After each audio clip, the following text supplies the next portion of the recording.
All right. How's everybody doing today? This is Big Chonis.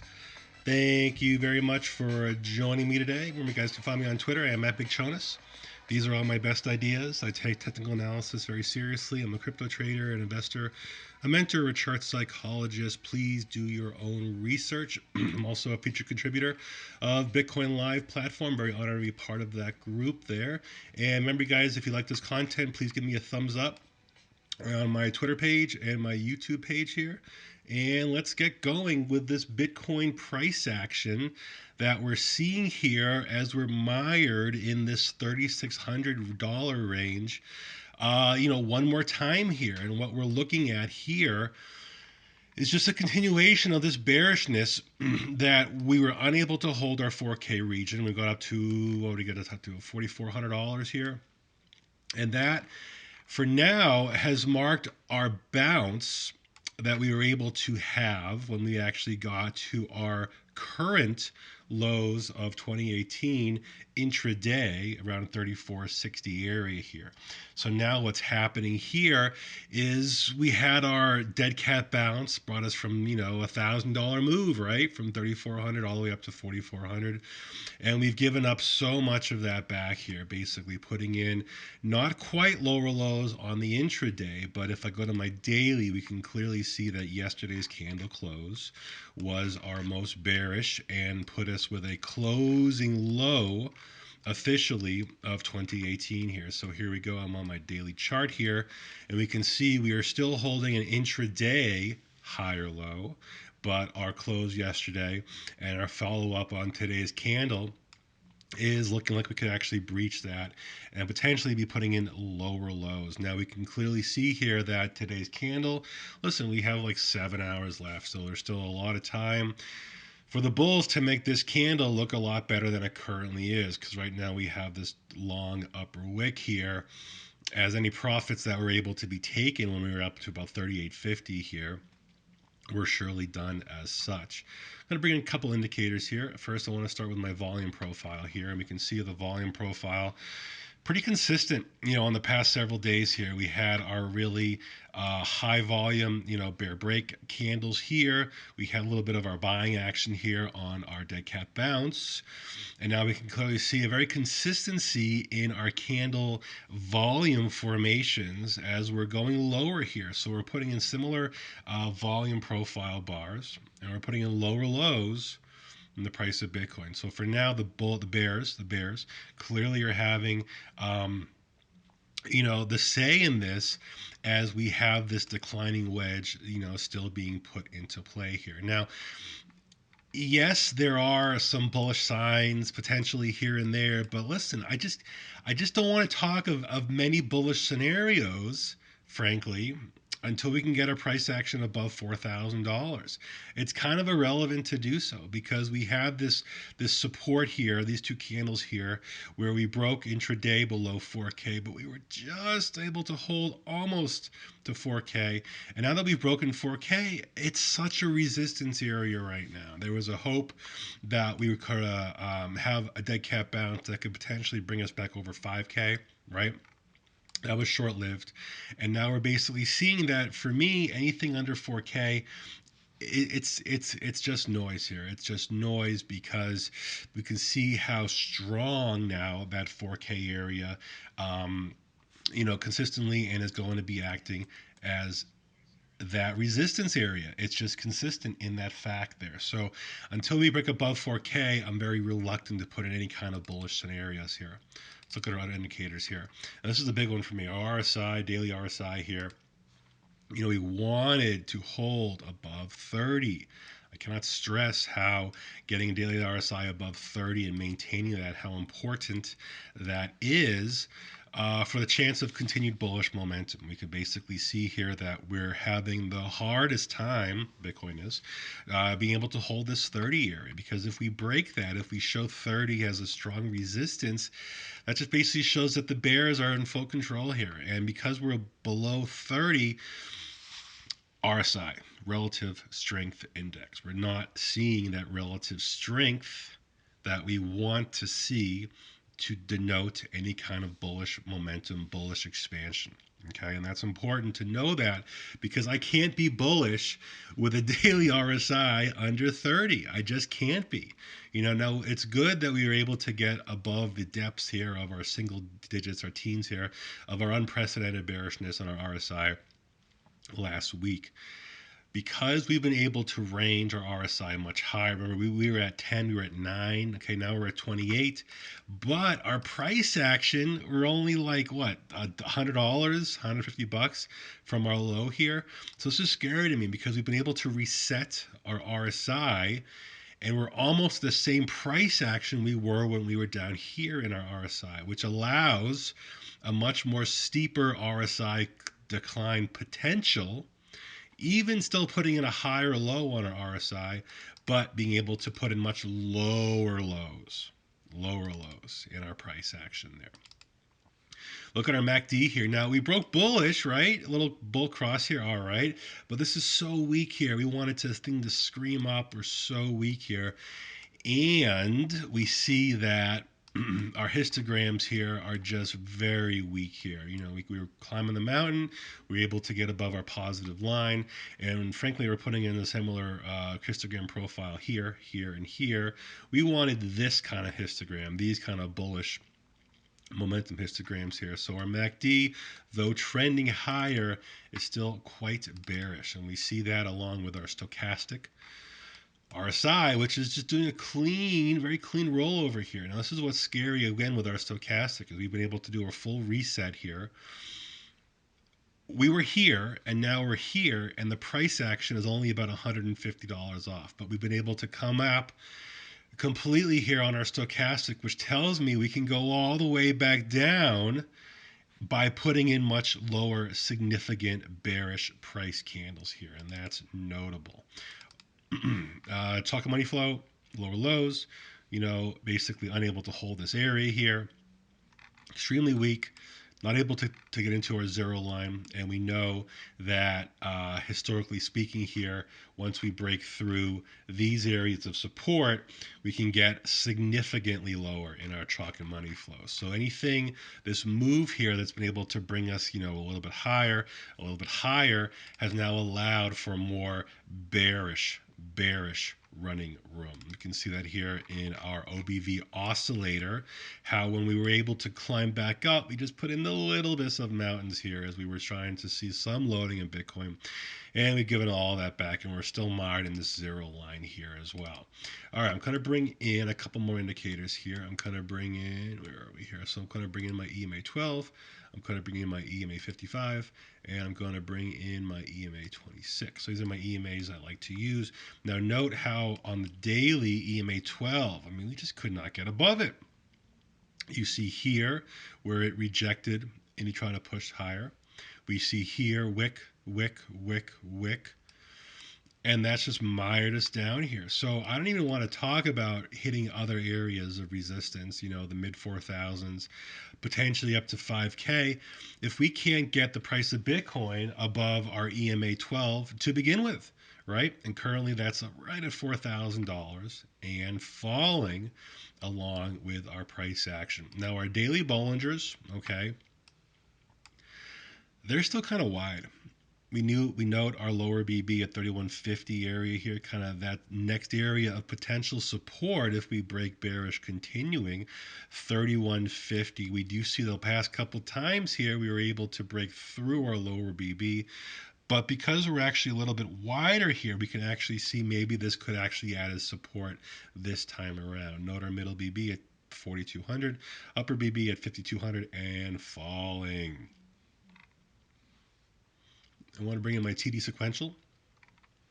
We are on a daily red 5 with, let's face it, room to run here. We count back 4 candles, 1, 2, 3, 4.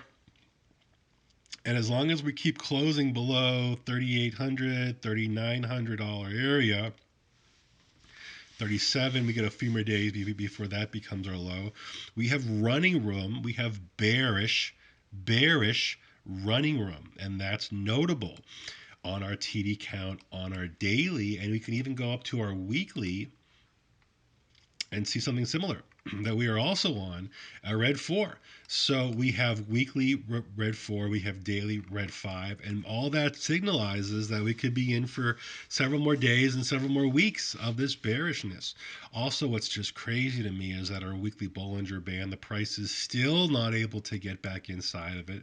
We did open up the week inside of it just on how we closed here, but it just shows this major resistance continues, and this is unprecedented. We've never been this bearish, this below our weekly Bollinger Band for this amount of time. So we're in this unprecedented area of bearishness, which seems to be continuing and is spreading out our weekly Bollingers here. Now, we've yet to see our upper BB curve down. This will happen in about a week or two. This is going to take a sharp turn down, and we're going to see this kind of sideways Bollingers reflect what the daily looks like as well, with a declining Bollinger act as well.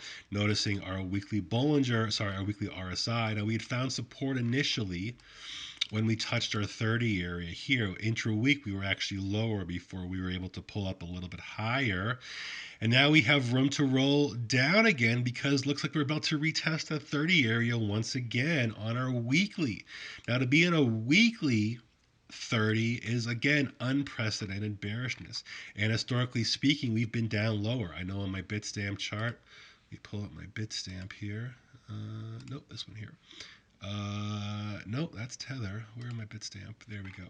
Right here. We see on our weekly, we have broken, and this was actually marked our bottom here.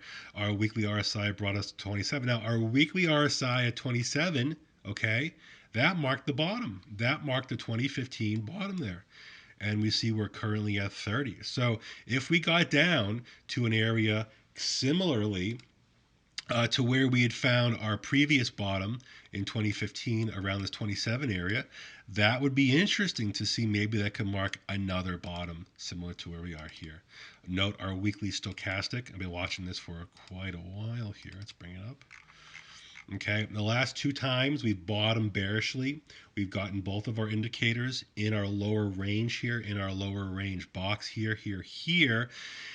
And that's what I'm looking for, and why I'm waiting for both of our indicators here to get into our lower box, which shows that now they've done reset and can definitely turn it around. I'd be more optimistic and more bullish if we can actually get a lot lower and allow our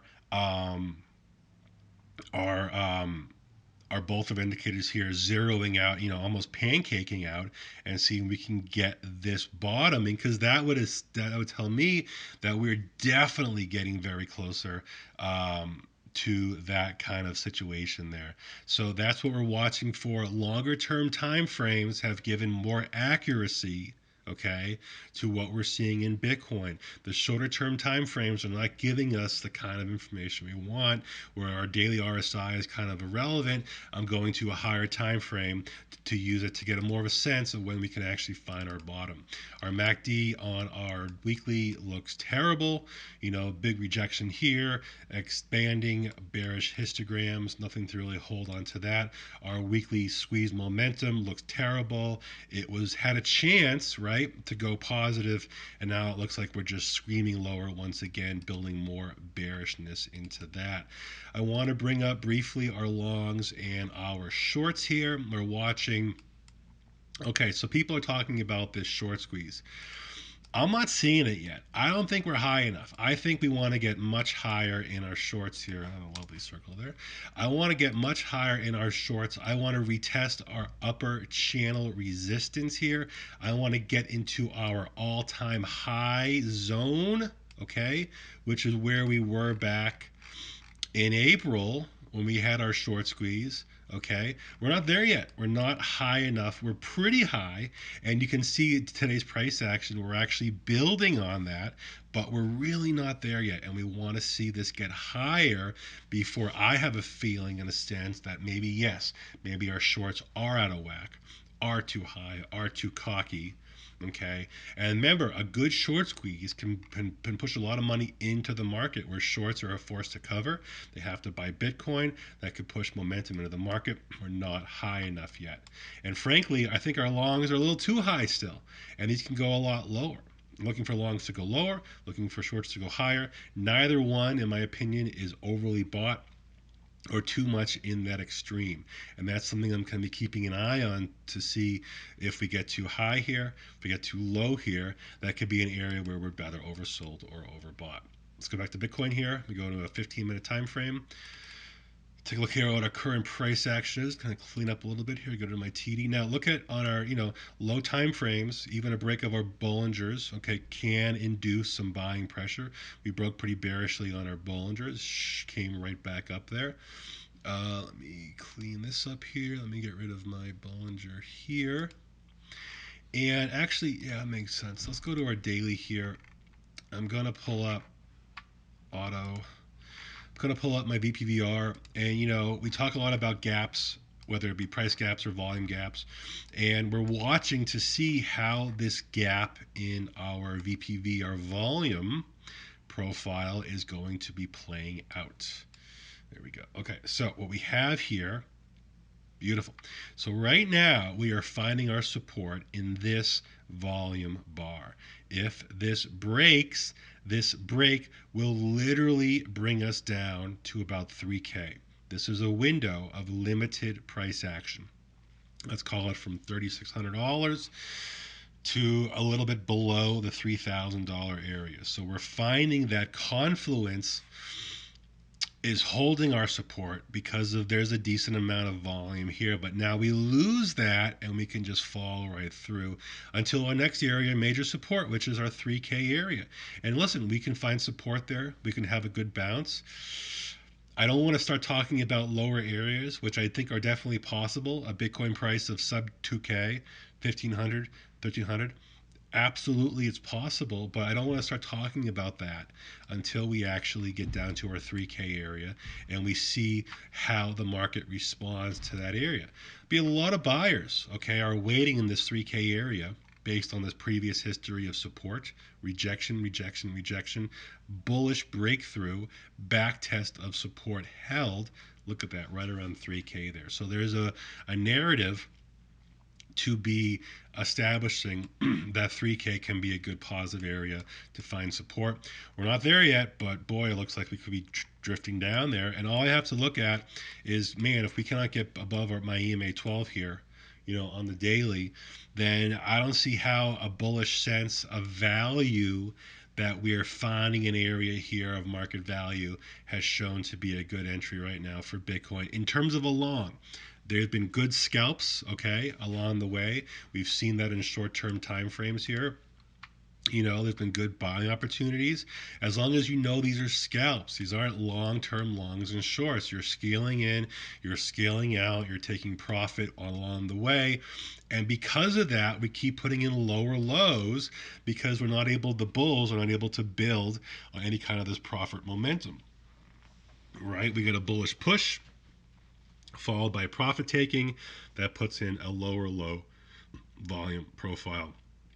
And that consistently is the name of the game here. When profits are able to be had, they are taken. When profits aren't able to be had, you have buyers then just waiting on the sidelines, okay, until they feel there's a better value in the price of Bitcoin. And for now, we're still waiting for that big money, right? What is that big money? When is that big money going to be coming into Bitcoin when it feels there's a good value? Unfortunately, in my opinion, it's going to be at a much lower price point here. So listen, I want to thank you guys for joining me. Quick shout out here to 150 of my closest friends in the chat room. What's up, Manny? Hey, Jay, how's it going, buddy? Dragon, Just Me, We Love Jesus, Crypto _ Tucker, B7 Oaks, Pat Can, JC Crypto, Fur for Soul Park, Mike Buckmaster. We got Jin Lee, C38HD.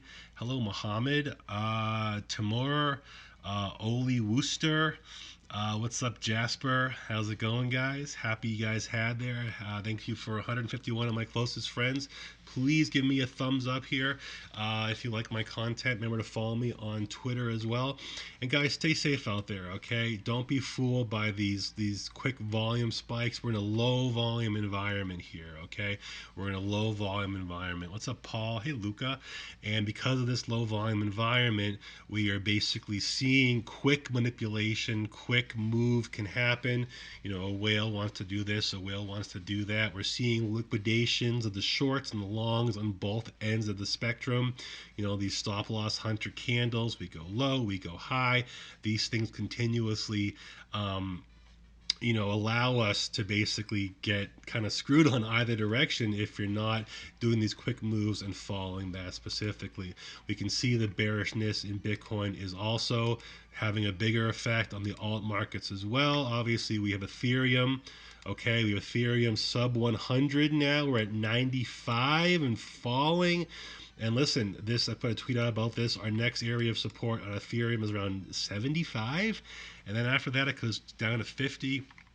We're seeing Litecoin here, 27 bucks, that 30 area, now a resistance area here. And listen, Litecoin could get down to the teens. It really could. It could get down into single digits as well because of how quickly, bullishly, it was able to rise up. And listen, don't think for a moment that the overall equities, okay, our Dow, our NASDAQ, our S&P, they're having brutal days, brutal weeks.